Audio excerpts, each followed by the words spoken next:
What's going on, everybody? I'm your host, Hasan Piker. Welcome back to Agit Prop, short for agitative propaganda. This is episode 3. You are joining me live from the den of sin, the epicenter of cultural imperialism. I'm of course talking about sunny California, Los Angeles. Joining me today is going to be a very important and very awesome guest, Jamie Elizabeth, Jamie Peck of the Majority Report and also the Antifada podcast. We are going to be talking about a variety of different issues, starting with Marxism and feminism. We're also going to be talking about the Bernie Sanders Cardi B conversation and how Cardi B is actually smarter than Ben Shapiro when discussing wages and when discussing the labor conditions in America.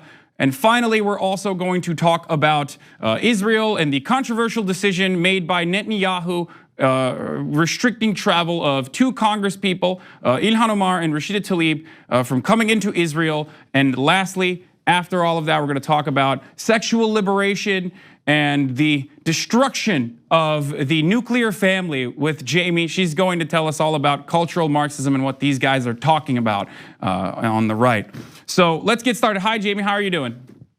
Hi, I'm great. It's good to be here. It's also weird to be seeing myself on a bit of a delay in the camera, so maybe I'll turn that off. Well, get used to that because I'm going to have you on Twitch as well, where you are going to go through a similar experience there as well. That's of course later in the month of August when you're here in Los Angeles. Actually, we might do that in person. Who knows? But I'm really excited that you're here. Thank you so much. I'm just going to give you a warning. While we are here to shed the dogma of capitalism, I probably will be, even while we're talking about feminism and whatnot, I'm probably gonna do the whole Bernie bro, mansplaining, hatred of women thing. So I'm just giving a warning to everyone. It's not because I'm sexist though, however, it's because I'm a bad host and this is like the 3rd show that I'm doing ever in my entire life. So thank you for coming on, knowing all of that, Jamie. Oh, it's my pleasure. I would like to know more about this Bernie bro mansplaining of which you speak.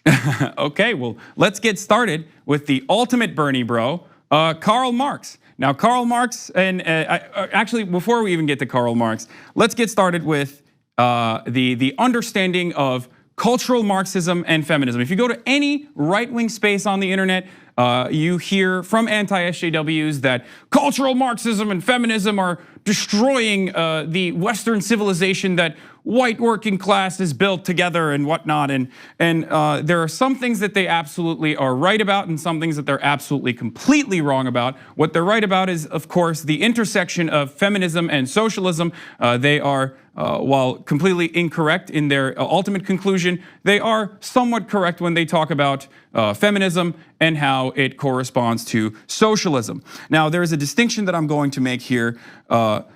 There's an understanding of liberal feminism that we talk about here in modern society, and that is what I would consider shallow neoliberal or shallow liberal identity politics that is devoid of substance, that's devoid of the economic or material redistribution that is an absolute necessity for social justice to genuinely happen. But before we go to that, let's take a look at what some of our favorites, Sargon of Akkad and Dave Rubin, have to say about feminism. I'm not a big fan of Sarah Palin. That being said, she's obviously a very influential and powerful and self-motivated woman. So in a certain sense, she's the ultimate goal of what a feminist should be, but feminists hate her, right?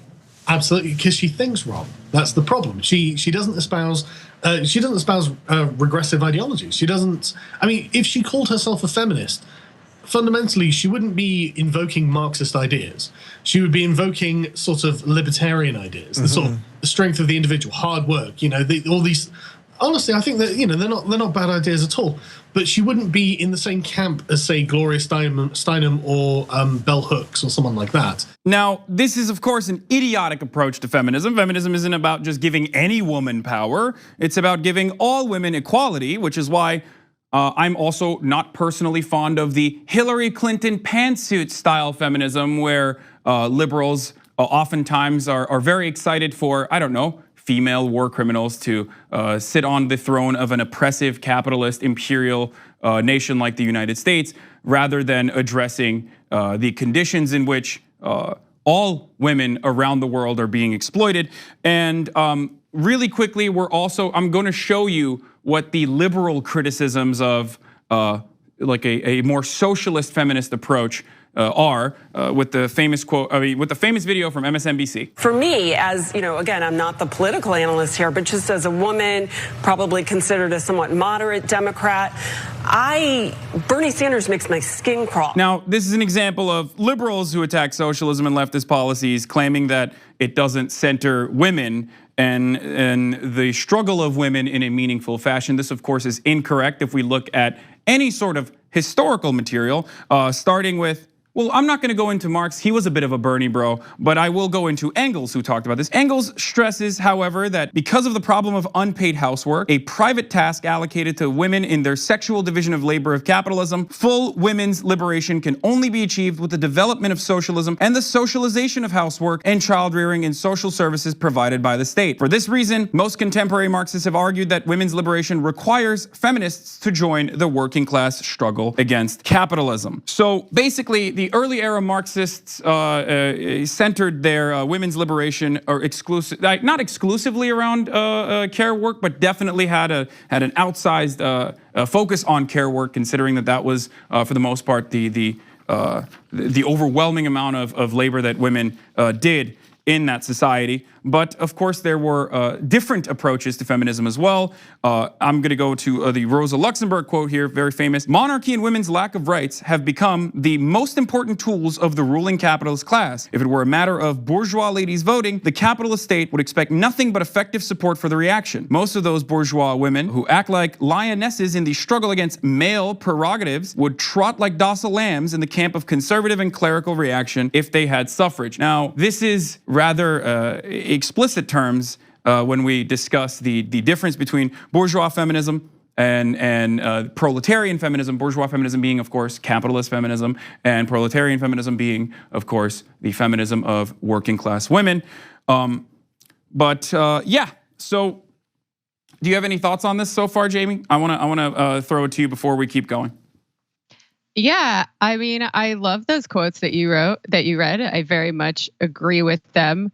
And reading through some early Bolshevik thinkers in my socialist feminist reading group that I participated in through DSA, it was kind of both heartening and depressing to know that these divisions have existed among feminists for a really long time, right? There were bourgeois liberal feminists back then. There were socialist Marxist feminists, and their goals were diametrically opposed because people's class interests are the interests of the working class are never going to be aligned with the interests of the bourgeoisie. So I agree 100% with that. What a lot of what Engels was talking about there is called social reproductive labor. So all of the labor of basically reproducing the working class as a class. So from having kids, raising kids, cooking dinner, keeping everyone in the family alive, caring for the elderly, having sex with your husband, making him feel good so he can go back to work and be exploited again tomorrow. All of this stuff that happens outside of the traditional workplace is called social reproductive labor, and it is traditionally done by women. And capital sees this as an infinite free gift. So a lot of things that we consider natural under bourgeois ideology, like, the woman stays in the home, she cooks dinner for her man out of love, blah, blah, blah. That's a really neat way for capital to hide our own labor from us and convince us to keep on doing it for free. Yeah. There's also another element to this that I feel like is the backlash that people face, or the backlash that these sorts of liberal feminist movements get, mostly from misogynists and subgroups that genuinely benefit from a patriarchal structure. Most of those criticisms against liberal feminism are rather baseless or fear-based at the very most. However, there are legitimate criticisms to be made, and that's one element that I want to focus on right here. And I just also want to stress that I'm not making fun of or saying that feminism is bad. I'm saying that liberal capitalist feminism, white feminism, whatever you want to call it, lacks the imagination that could go beyond just representation, or go beyond just uplifting the labor aristocracy or the bourgeois women that benefit tremendously from like becoming CEOs or whatever. And the example I want to use is from Angela Davis. She wrote about she's a famous communist and also anarchist. A part of the Black Panther Party. When Angela Davis was talking about this dynamic in her book, Are Prisons Obsolete? She gave a clear example of this in the memoir From the Warden Wore Pink, written by a former warden of Huron Valley Women's Prison in Michigan during the 1980s. The author, Tekla Miller, who advocated a change in policies within the Michigan correctional system that would result in women prisoners being treated as the same as men prisoners. With no trace of irony, she characterizes as feminist her own fight for gender equality between male and female prisoners and for equality between male and female institutions of incarceration. One of these campaigns focuses on the unequal allocation of weapons, which she sought to remedy with, and the Cuck philosophy video will provide further context. Because of that, she argued that we should increase the weapons arsenals in women's prisons and also instruct guards in women's prisons to shoot at escapees just as they shoot at escapees in men's prisons.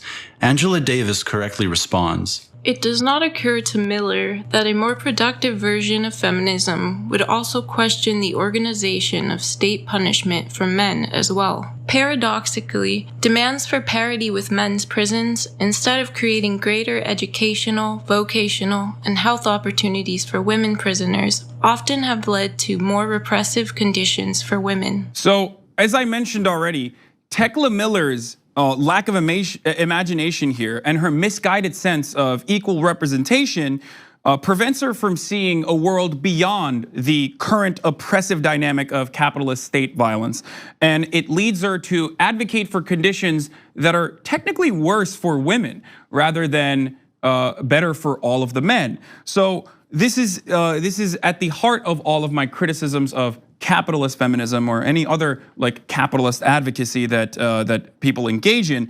And another example of this, for example, is like the glorification of female CEOs. Like a liberal feminist will ask for more female CEOs rather than seek to establish better labor conditions for all women, and realize that true equality in the workplace isn't about more women gaining the reins of oppression, but rather that the elimination of that authoritarian structure altogether.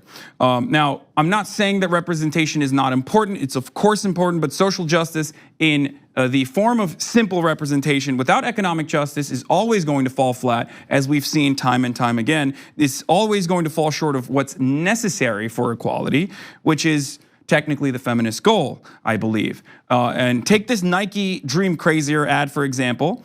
This was narrated by Serena Williams, and she's a powerful individual, and the ad seeks to empower women, and it's actually incredible. It's really dramatic if you go watch it, and it was weird. People loved it. People were talking about how great Nike was and how woke it was. Well, contrast that with the reality that in 2016, more than 500 workers in 4 factories supplying Nike, Puma, Asics, VF Corporation were hospitalized. The most serious episode, recorded over 3 days in November, saw 360 workers collapse. The brands confirmed the incidents, part of a pattern of faintings that has dogged the 600,000 strong, mostly female garment workforce for years. So this is nothing but a shallow play, unfortunately, at empowering the labor aristocracy while forcing women into inhumane workplace conditions and then extracting their surplus labor value as profit overseas and then bringing it back to the United States to pay for a cool, hip, sexy marketing campaign. And it is at the heart of that class antagonism that is never addressed under capitalist feminism. Jamie, we're gonna talk more about this in a second. We have to go to a break and come back. Nope, no break. Okay, never mind. I was wrong. We can talk about it more. What do you think? Excellent. Well, I think you chose some very good examples there of the contradictions inherent within liberal feminism, right? You can't promise liberation for women unless you're going to liberate all women, which means that any feminism that's worth anything must be anti-capitalist, and anti-racist as well. That's the central argument being made in this really good book that I want to recommend. It's called Feminism for the 99%, a manifesto. I recently had 2 of the authors on my podcast, The Antifada. And Tithi Bhattacharya has this line she uses in talks that always kills, where she says like, more women prison guards, more vegans in the IDF, right? Like, yeah,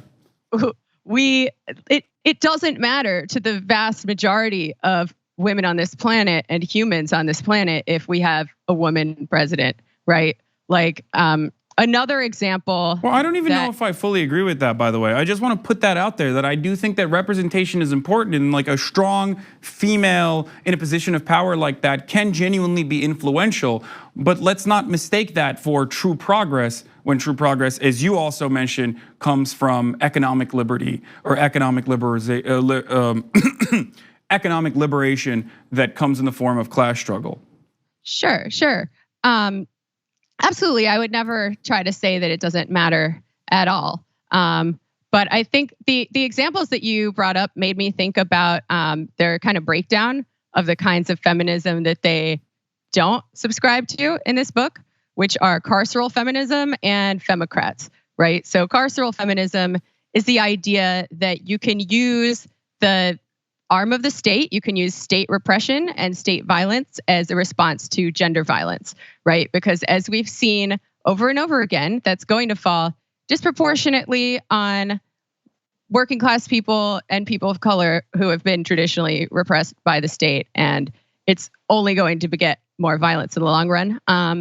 Also, the femocrats, that's another interesting one. It doesn't just mean feminist Democrat, although there is some overlap there.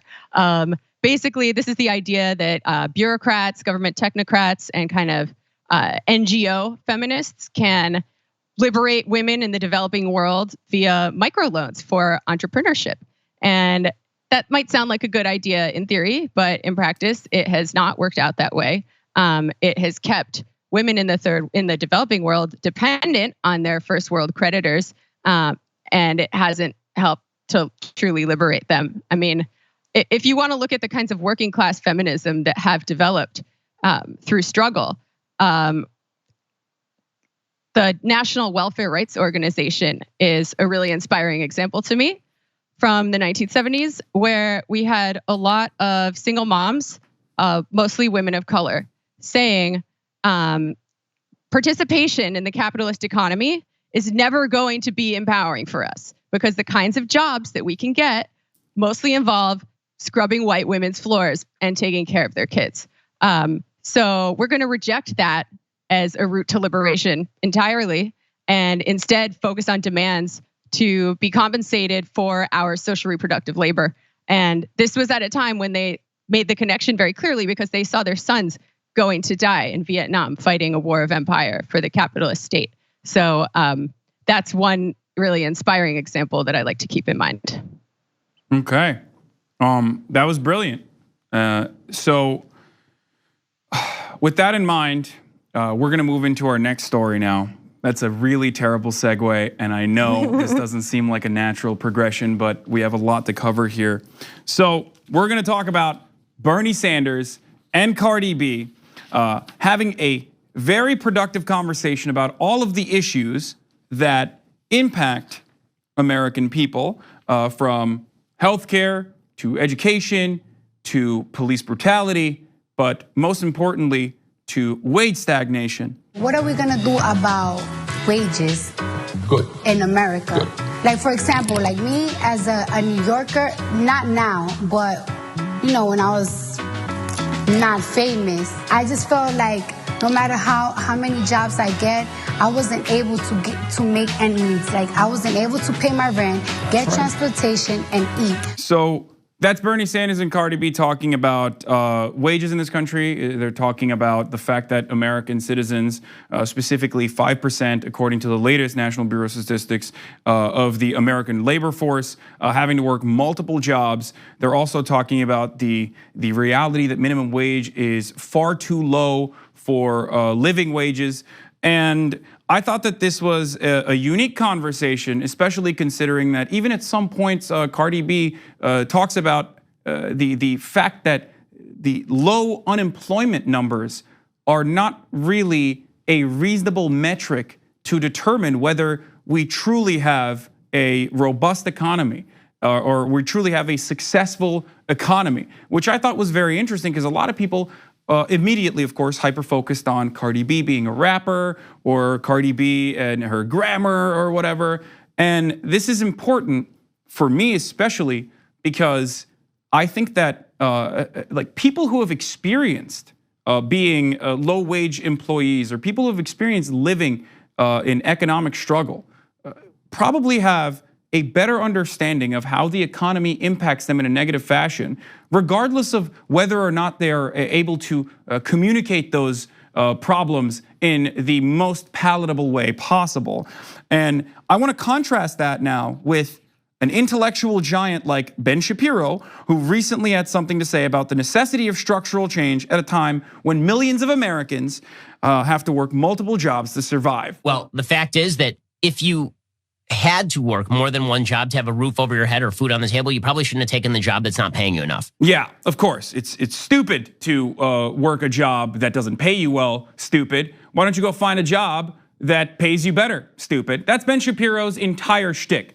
Just essentially making fun of poor people and showing no guilt or showing no empathy towards them whatsoever. And for some weird reason, they still consider him to be this intellectual giant, right? And of course, he's propped up by wealthy oligarchs who agree with him politically, just to essentially do this all the time. But what I want to highlight here, okay, isn't the cruelty of his conversation here, isn't the cruelty of his rant here, but the second portion, because he's just also flat out wrong. Also, it is not true that the vast majority of people in the United States are working two jobs. It just is not true. According to the census statistics, a small but steady number of American workers have more than one job because either they need extra income or because they want to gain more experience or explore different interests. There's a recently released US Census Bureau report, and apparently what it found is that approximately 8.3%, this is as of 2013, so it's actually lower now, 8.3% of workers had more than one job. That was as of 2013. It's a lot lower now. So this notion that there are just tons and tons of people who are working multiple jobs, it is not really true. It's not actually the reality. So I went and I looked at the Census Bureau report that he was talking about, that he's like minimizing the impact of right now, minimizing the reality of by saying, it's just not true. People aren't, it's not a ton of people. It's actually only 5% as opposed to 8% 3 years ago or whatever. And the report is literally titled, about 13 million US workers have more than one job. So Ben Shapiro looks at a report where the title of the report in bold font says 13 million US workers have to work more than one job. And he goes, that's a tiny percentage, it doesn't matter, who cares? And it's ridiculous. But if you thought that it would get even worse than that, let's take a look at the last portion here where he's just flat out wrong. In May, 5% of Americans had multiple jobs, 5%. That's really what's bringing down the unemployment rate, is those 5% of workers who have multiple jobs. Okay, for all of the talk about people working at Uber, it's held to that range actually really since 2009. It's always been a very, very low number. So this again is just a lie. It is also this bizarre idiocy that you can dictate to the economy what the economy ought to do. Every time everybody tries to dictate to the economy what it ought to do, the economy fights back because it turns out the aggregate knowledge of the market economy knows more than you do. So there's 2 points that I want to address here. One, that Ben Shapiro's statistics suck, and we're going to get to that in a brief moment. But what's completely insane about this is the fact that we're nearing full employment with unemployment at 4%, okay? Incredibly low, which means that it's a tight labor market, which means that wages should get higher, but they still remain stagnant for some weird reason. Now, this baffles economists, which Ben Shapiro is not an economist, apparently, especially considering that he talks about the aggregate nature of the free market. Like, it's like a childish perspective to have on the economy when even economists are like, we don't know why wages are still stagnant, because according to everything that we believe, that wages are supposed to get higher. We're supposed to have better benefits. We're supposed to have a labor force that is in a stronger position to bargain right now, considering the fact that, like I mentioned, unemployment is nearing full employment, okay?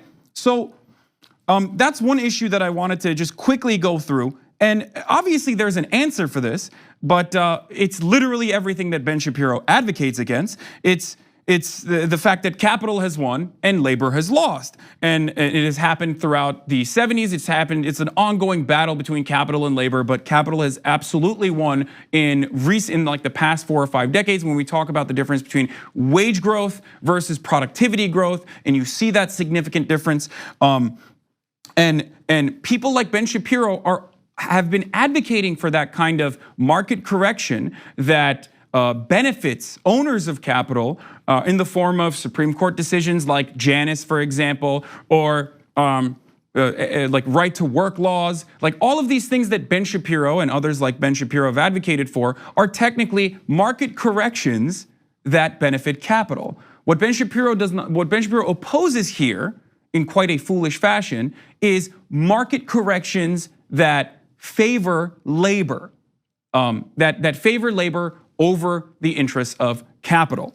That's what Ben Shapiro wants, make no mistake. Also, on top of that, his statistics suck too. So let's go to graphic 4 here. According to the Bureau of Labor Statistics explanation of unemployment statistics, the current population survey administered by the Census Bureau depends on in-person or telephone interviews of people over a period of time. To include someone, it must be possible to repeatedly find the person. Now, you all know why this would be difficult, right? If people are working long hours at multiple jobs and spending time traveling between them and home, successfully scheduling an in-person interview is less likely. Poor people also move more frequently than those with higher incomes, so there is an issue of finding an accurate current address. A greater use of mobile phones rather than landlines and the lack of directories of mobile phones numbers increases the difficulty of reaching specific people. Some people moonlight, they take money under the table without it being taxed. These are all other ways that people can get compensated. They're not going to want the government to know because it's not taxable. They don't want to get taxed for it. They don't want to get in trouble. So it's unlikely. They're not going to tell someone representing any federal branch they work more than one job. Others might not want to disclose information out of general distrust of the government. And according to a Gallup poll, 36% of US workers are in the gig economy, which works out of a very large number of approximately 57 million people. 29% of all of the workers in the US have an alternative work arrangement as their primary job. This includes a quarter of all full-time workers at 24% and half of all part-time workers at 49%, including multiple job holders. 36% have a gig work arrangement in some capacity. So literally every part of Ben Shapiro's opinion is just completely false. And all he does here is vilify this perspective, vilify the poor people for being poor, just completely deny that poverty is a structural form of violence, or poverty is structural, and therefore the answers have to be market corrections enforced by the government, because he likes to play fast and loose with libertarianism. What do you think about that, Jamie? Oh my God. I mean, do you know anyone who has a landline, first of all? Because probably the only people I know who have one are my parents. Even my grandparents don't have landlines. Actually, as a matter of fact, my grandparents don't have a landline, and they text me all the time now. They figured out how to do it on the iPhone internationally. Oh, I'm getting text messages from my grandma nonstop. Like nonstop. It's probably bad. They should go back to the landlines in that respect. Just kidding. I love my grandparents. They're awesome. Adorable. But what do you think about just juxtapose the reaction to Cardi B talking about the fact that, the economic struggle of having to hold multiple jobs and barely making ends meet, and people going, oh, you're a rapper, you're too wealthy, it doesn't matter, and also you're not even smart enough to address these realities. And then people hailing Ben Shapiro as an intellectual giant. The New York Times called him a gladiator of conservatism. If you guys remember that was awful. And thinking that Ben Shapiro is smart. Well, I think this shows very well the kind of impossible standards that the bourgeois media has for anyone who's trying to talk about wealth inequality. I mean, this brings to mind something that Russell Brand said, who I respect very much as a political thinker and podcaster. He's kind of a cheesy actor, but that's okay. He said something like, when I was poor and I was talking about inequality, everyone said I was just jealous. And now that I'm rich and I'm talking about inequality, they call me a hypocrite. So maybe they just don't want anyone to talk about inequality. Yeah, I love that quote. I lie to people and say that it's my quote. Just kidding, I don't do that. But yeah, no, you're absolutely correct. It's more so about any sort of structural criticism. And what's also hilarious additionally here is that Ben Shapiro originally was criticizing Kamala Harris And Kamala Harris is like more so just a neoliberal. She does address some of the issues, but it's mostly just lip service. And even then, Ben Shapiro's like, I can't believe that this person is advocating for structural change. What are you talking about? The free market knows what's best. It's like, no, obviously not. We're back to Gilded Age levels of income and wealth inequality in this country. So obviously, deregulation and free market economics has not been necessarily too great. Let's see what Cardi B had to say about that. And my thing is that, you know, certain people like to brag that there is more jobs now in America, but it's like, yeah, there's an increase of jobs given, but what are they paying in these jobs? They're practically paying nothing. Like, again, Cardi B has a better understanding of stagnant wages in juxtaposition to productivity growth than someone like Ben Shapiro, who gets paid to act like he doesn't understand this reality, or gets paid to repeat talking points from the American Enterprise Institute or the Heritage Foundation virtually. But yeah, it's possible he doesn't understand it. Like, he's not a very smart man. I don't know. I think he probably understands it. It's pretty hard not to realize this. I feel like I think that he does understand it, but he chooses not to talk about it, and he focuses his efforts on essentially finding talking points that completely destroy this actual economic reality that we're existing under. Yeah. I mean, the idea that the free market is this sacrosanct thing that is currently operating, and any interventions meant to improve the status of labor are some perversion of the free market, is an utter misunderstanding of how the market functions to begin with, right? Because without the intervention of the government, your money would not have value and the market would literally not exist. And one quality of this particular version of capitalism we're in right now, called neoliberalism, is there's an enormous amount of government intervention in order to keep the market functioning, growing, and doing what it is supposed to do under capitalism. So I don't know if Ben Shapiro is just willfully ignorant or stupid or just pretending he doesn't know, but it's very transparent to me.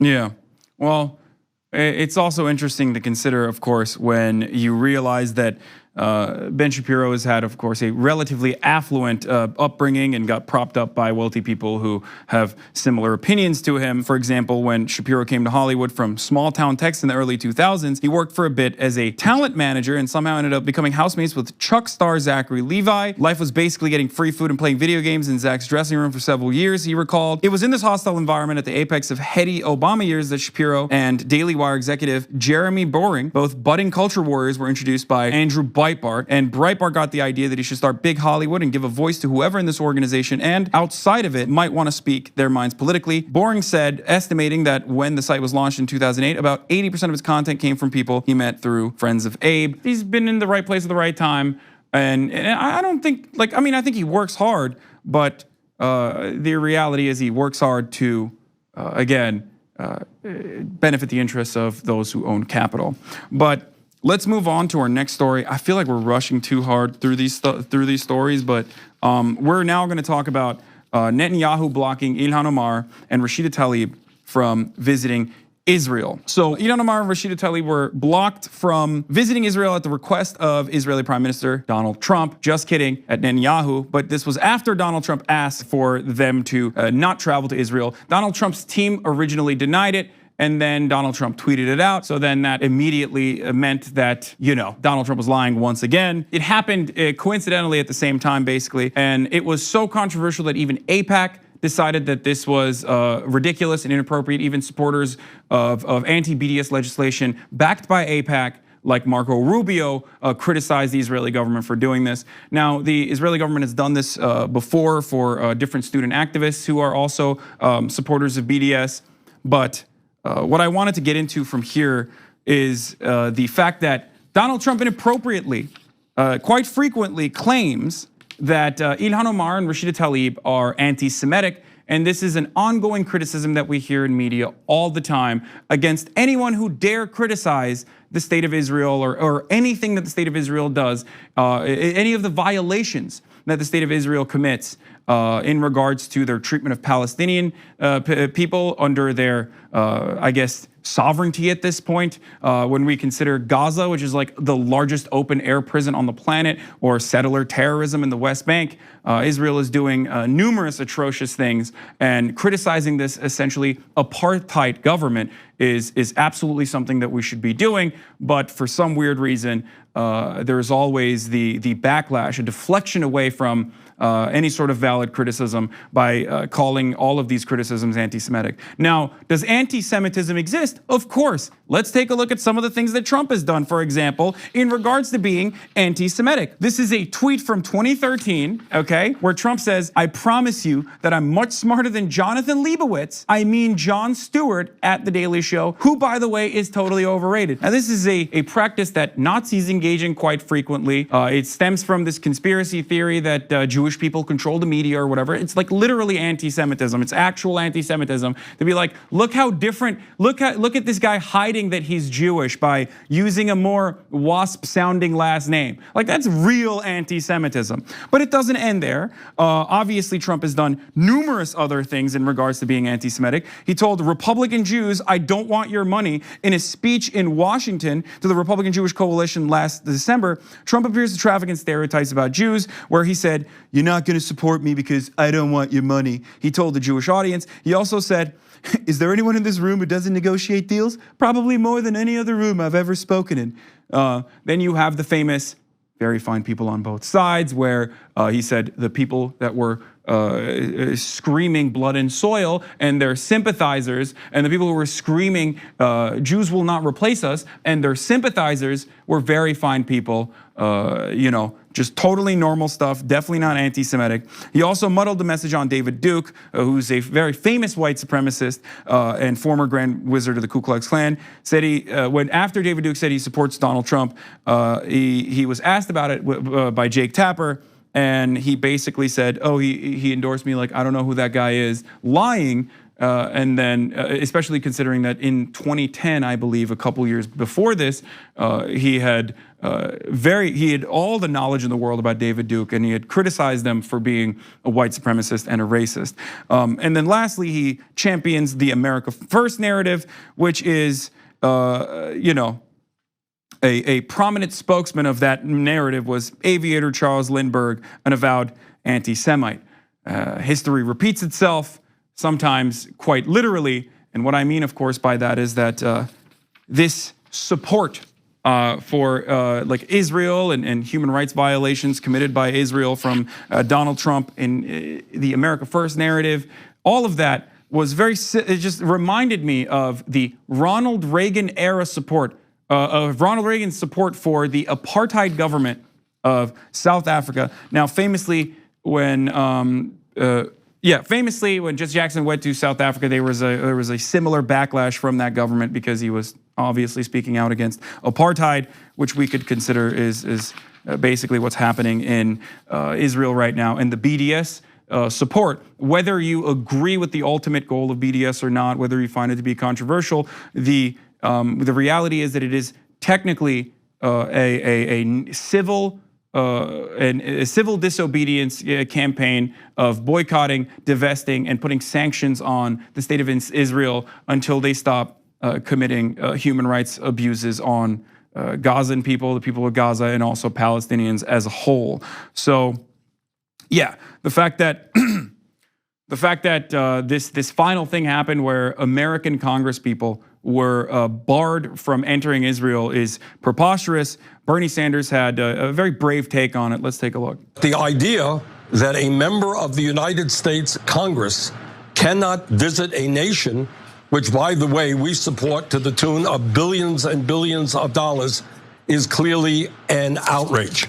And if Israel doesn't want members of the United States Congress to visit their country to get a firsthand look at what's going on, and I've been there many, many times, but if he doesn't want members to visit, maybe he can respectfully decline the billions of dollars that we give to Israel. So anyone else who said that would be like, I mean, oh my God, it's political suicide. But Bernie Sanders does demonstrate that courage every single day. He walks the walk, he talks the talk. And I truly think that that's a bold statement to make. And by the way, just for the record, this is not exclusive to Israel, okay? This is not a criticism just of Israel. If someone, and there are definitely people, especially on the far right, who exclusively criticize Israel because they consider it to be a Jewish state or whatever, and they're angry and they hate Jews and they're racist and anti-Semites, and we should disavow them and talk openly about how they're awful human beings. But like a criticism of Israel on top of a similar criticism of Saudi Arabia, which Bernie Sanders engages in quite frequently, to me it shows that he's not separating any of these nations by virtue of their religion. He's just looking at what nations are doing to marginalized communities that they're supposed to be taking care of. That was a lot of info, Jamie. What's up? What do you think about this? I mean, absolutely. As a Jewish American myself, I am frequently disgusted by the ways people conflate anti-Semitism with support of Israel, or not, or I should say criticism of Israel, right? And they've twisted themselves into such pretzels to the point where my friend Eli Valley, who is a Jewish artist who makes art that is frequently critical of Israel, the Israeli government, and the connections with the right-wing government here in the US, he was accused of anti-Semitism against none other than Meghan McCain for a satirical cartoon that he drew of her, illustrating her garbage views. So it's disgusting. It's also kind of horrifying to me when you realize that most of the people who donate to AIPAC here in the US are not Jewish Americans. The majority of Jewish Americans actually have a much more liberal view on Israel and the rights of Palestinians than folks like Joe Lieberman and Donald Trump would lead you to believe. But the majority of people who donate to AIPAC in America are rapture-hungry psychos who want the Jews to return to Israel so that we can have a final showdown, and most of the Jews will go to hell and most of the Christians will get raptured up to heaven. So yeah, evangelical Christianity. I don't know about you, but that does not sound like a good place for me to go as a Jew. I would rather stay here in New York, where it's it gets kind of hot sometimes, but nothing compared to down below. Yeah. Well, what you're actually nailing exactly the frustrations that I have with the heart of this problem is like people like Ben Shapiro excusing the anti-Semitism of Ann Coulter when she says stuff like Jews hate white men, which is again at the heart of this Nazi ideology that cultural Marxism, cultural Bolshevism, and like Jewish influence is somehow responsible for eradicating the white population and destabilizing the West. This is like an insane conspiracy theory that a lot of white supremacists believe, that members of mainstream media, without realizing, or maybe they do realize it, mirror this message all the time. And it's really frustrating when even someone like Ben Shapiro, who calls out anti-Semitism quite frequently, and in some instances when it's not even anti-Semitic, like Rashida Tlaib or Ilhan Omar, will turn around and excuse the anti-Semitism of Ann Coulter when she says stuff like that, and then follow that up by claiming, well, at least she's a supporter of Israel, so it's okay. She's okay in my book. It's like, well, don't give the game away, dude. Like, what do you mean? I thought this was supposed to be about like squashing anti-Semitism, not your political goals for the ethno-state project that Israel is currently engaging in. And there is one other element that I want to quickly go to, which is that this is completely predictable, and like every right-wing government all around the world right now is essentially going mask off and full tilt, accelerating their throttle towards just fascism, just straight up like some form of ethnocentric fascism. You see this in the support for Bolsonaro in Brazil. Trump said Bolsonaro had run one of the incredible campaigns, saying he was honored it had drawn comparisons with his own 2016 victory, and he predicted the two would have a fantastic working relationship, telling reporters he opened a joint press conference that they have many views in common. Trump also publicly has supported Duterte. He has a fondness for Vladimir Putin. These are, and even Erdogan, as a matter of fact, actually. These are all far-right authoritarian governments. okay, that are basically realizing that the United States is not going to do anything about this rise of nationalism in Europe. And you can see this in the graph that's up there. You have the Sweden Democrats at 17.6%. Like, it's just nationalism is rising all around the world, even in Europe, in parts of Europe where Salvini is essentially taking control of the Italian government. You have the AfD in Germany, a country that has one of the most rigorous hate speech rules in the world, if not the most rigorous, where the AfD, the Alternative for Germany party, is the far-right party that is nationalist. And when you have the Germans going back to the nationalist project so soon after World War II, you have to realize that there is a significant problem. And that problem, unfortunately, is the fact that we have no alternative to capitalism, and the economic anxieties that the whites or whatever the majority ethnic background of workers are in any particular nation are upset with austerity measures, are upset with growing economic and income inequality. And there's these guys on the far right who point to the problem and say, well, it's actually the immigrants and you should be angry at them, even though this is a class struggle and it goes beyond working class boundaries. Okay, so we're gonna move to the fun part now, where I wanna ask you a bunch of questions about Marxism, the destruction of the nuclear family. Like, why do you want to destroy traditional values, Jamie? Just tell me all about it. Oh, I mean, first of all, I am an angry lesbian and I hate America. So obviously, if I'm not happy, I don't want anyone else to be happy either. Okay, that makes sense. All right, good. Well, all right, well done. We're done with that segment. All right, now that we got to the bottom of that, we're good. No, just kidding. But yeah, I think that I have some interesting views on the subject as well. I think that like women's liberation ultimately is, of course, a great thing. And as a consequence of that, I think we need to reinvent our traditional understanding of relationships, specifically monogamous relationships, which I believe are not, I don't know, are falling short of what is necessary to coexist. And that's part of the reason I think that we're seeing like higher and higher rates of divorce in countries where everyone is worked to the bone, basically. But yeah, what do you think about this? Give me all your thoughts on this. You're the expert. I have so many thoughts on this. Oh my God. Well, first of all, I would say that just changing our culture or changing the way we live is never going to be enough to constitute massive political change. We have to change the economic base in order to change the superstructure. That said, I think we are going to rediscover new ways of living together if and when we move past a world and a system that is ruled by the market. And one really interesting and valuable thinker in this vein is Alexandra Kollontai, who was an early Bolshevik. She had a post in the government. They basically put her in charge of all the non-economic stuff. They're like, you're a girl, Alexandra, be in charge of the social sphere. But then she freaked out her friends in the Bolshevik party. They sent her to be a diplomat in Norway for a while. She came back. She survived Stalin's purges. Like, she actually had a really long, interesting, and very love-filled life.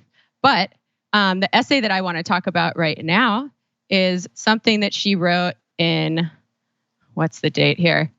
I can't find the date. It's right after the Civil War, after the Russian Revolution of 1917, and then there's a Civil War. So she's writing it amid that. It's called "Make Way for Winged Arrows: A Letter to Working Youth."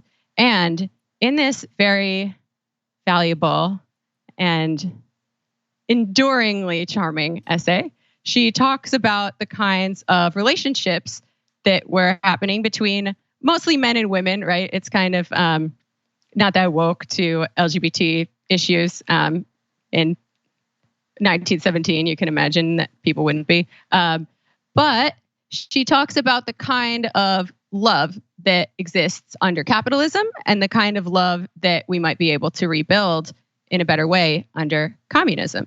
So she talks first about wingless arrows, which is just kind of, if you can imagine, like a kind of hookup culture that existed during the Civil War when everyone was just like freaked out and trying to survive. People didn't put a ton of energy into their love relationships. They would just have sort of meaningless sex. She also talks about the ways that love under capitalism was perverted and subverted and made subservient to the market. And this ideal of the bourgeois family was it always existed on the backs of the working class and people who were traditionally excluded from it. And she talks about how now that things are calming down a little bit, they're trying to rebuild the economy, get some crops growing again. People are turning back again to love and to the idea of having an emotional experience along with sex. And she posits this kind of thing called comrade love or winged eros, wherein people do not pair off into tiny atomized units, right? A man, a woman, and maybe a couple of kids running around. People live in a much more collective and social way. And she disagrees with this kind of unrealistic idea that I think a lot of people believe in nowadays, that you could have all of your needs fulfilled by one person. For instance, she writes, "A woman feels close to a man whose ideas, hopes, and aspirations match her own. She is attracted physically to another. For one woman, a man might feel sympathy and a protective tenderness, and in another, he might find support and understanding for the strivings of his intellect. To which of the two must he give his love? And why must he tear himself apart and cripple his inner self, if only the possession of both types of inner bond afford the fullness of living?" So right there, she's kind of laying out the framework for a kind of comradely polyamory, wherein people use these emotional bonds to cement social cohesion, right? Because she's talking a lot about the class and how we want to live under communist society. It's also really important for women to be liberated under this. Can I read a little more? Yeah, go ahead. No, this is incredibly interesting. I love this. I'm not talking because it's awesome. And I have some points, but I'm going to make them after you're done. Okay, great. And then we could talk about sex at dawn a little bit. Okay. So she says, in a new and collective society where interpersonal relations develop against a background of joyful unity and comradeship, Eros will occupy an honorable place as an emotional experience, multiplying human happiness. What will be the nature of this transformed Eros? Not even the boldest fantasy is capable of providing the answer to this question. But one thing is clear. The stronger the intellectual and emotional bonds of the new humanity, the less the room for love in the present sense of the word. Modern love always sins because it absorbs the thoughts and feelings of loving hearts, blah, blah, blah, blah, blah. At the moment, we stand between two cultures. And at this turning point, when the attendant struggles of the two worlds on all fronts, including the ideological one, the proletariat's interest is to do its best to ensure the quickest possible accumulation of sympathetic feelings. In this period, the moral ideal defining relationships is not the unadorned sexual instinct, right? Not just meaningless hookups, but the many-faceted love experience of love comradeship. In order to answer the demands formulated by the new proletarian morality, these experiences must conform to three basic principles. 1, equality in relationships, an end to masculine egoism and the slavish suppression of the female personality. 2, mutual recognition of the rights of the other, of the fact that one does not own the heart and soul of the other, the sense of property encouraged by bourgeois culture. 3, comradely sensitivity, the ability to listen and understand the inner workings of the loved person. Bourgeois culture demanded this only from the woman. But in proclaiming the rights of winged Eros, the ideal of the working class at the same time subordinates this love to the more powerful emotion of love duty to the collective. However great the love between two members of the collective, the ties binding the two persons to the collective will always take precedence, will be firmer, more complex, and organic. Bourgeois morality demanded all for the loved one. The morality of the proletariat demands all for the collective. And I just love that so much because that is a really beautiful vision of how humans could live together after the revolution. I mean, the demand to abolish the family, to answer your question a little bit, is a very old Marxist feminist demand. And there's been some recent work on it that I think is really good by Sophie Lewis and Michelle O'Brien that you can check out. But basically, we're not trying to take away what people have right now. We're trying to expand the circle of love and care to include all of society so that you're not only responsible for your genetic offspring. Kids without parents aren't going to die in an orphanage somewhere like they did en masse in Victorian England. The family can also be a private space that conceals abuse, right? So if a child is being abused, if it's not working out between them and their parents, there are other people around who can intervene. And I'm not saying that nobody should be allowed to be monogamous after the revolution, right? But I think once these bourgeois ideologies have been lifted, and once we have a material basis also, right? Like once women aren't dependent on men for survival in the way that they are now, less so now than they used to be, but still, once we have lifted the sort of economic imperatives, even of like, oh, we can't break up because then we have a 1-bedroom apartment and both of us will be homeless. I have to imagine that love would be freer, better, and more fulfilling for everyone. Yeah, well, if material equality is secured for even on a gendered base, if we're gonna discuss this on those terms, which we could have a longer conversation on why that's not the greatest way to approach it either. But if that were to be secured, then you could have sexual equality as well.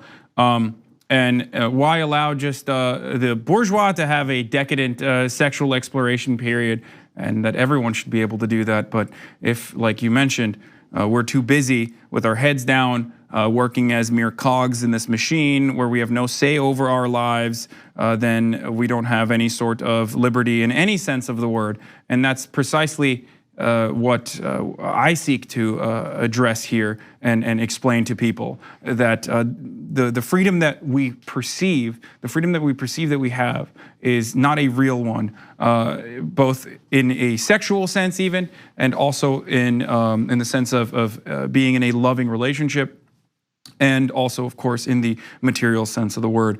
I wanted to get further into the Chris Ryan sex at dawn stuff and talk about the more natural elements of this, but unfortunately, Jamie, we're out of time. But I will talk about that with you on August 28th, right? That's when you're in LA? Mm-hmm. Okay, on my Twitch at twitch.tv/Hasanabi. Jamie, where can we find you? Oh, well, my primary project right now is my podcast. It's called The Antifada, and you can find it in any podcast app or at patreon.com/The Antifada.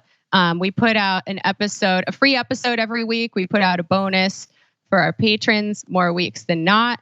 And I'm working really hard on it, and I'm pretty proud I'm proud of how it's come out. I'm proud of how it's grown, and I'm very excited to do more in the future. So maybe if you heard me on here and you like what I have to say, or you listened to me on the Majority Report and you were somewhat intrigued by my ultra-left, socialist, feminist, communist ideology, check it out.